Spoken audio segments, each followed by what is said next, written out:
John Burge here with a performance of a prelude from my 24 Preludes for solo piano. Today is number 16. It's in B flat minor. It has the subtitle, The Hummingbird. Just a couple of things I want to say about this prelude. In fact, I really just want to talk about the form and the subtitle.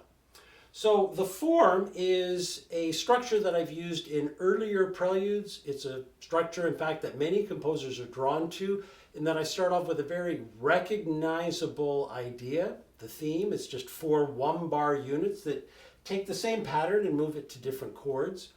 And that becomes a refrain that I use in the middle, and then again at the end with a little more of a punctuation mark.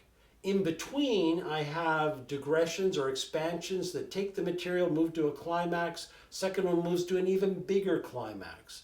So I think an attentive listener will really understand how the form is unfolding. And by the time you get to that last repeat of the refrain, you know the ending is coming up. So again, an engaged listener will anticipate what's happening in the music, which is always a really good thing. The subtitle, of course, The Hummingbird, and I live in Ontario, and in the summertime, if you're by the waterfront and it's somewhat of a pastoral setting, a little bit rural, in fact, you'll see these, very small birds with rapid wing-like fluttering, such that the wings look like a blur and they can stay suspended in one spot. And I think within the gestures, you'll hear that filigree type movement. It should be apparent.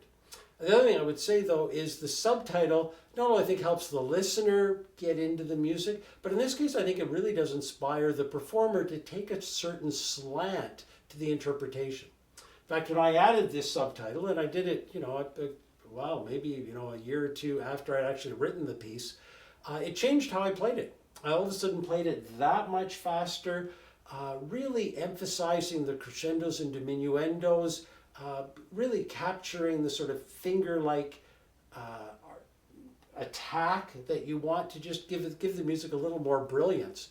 And in that sense, I think it's a really good subtitle for inspiring the performer to give the music a real level of virtuosity and care, if you like. So here we have Prelude number 16 in B flat minor, The Hummingbird.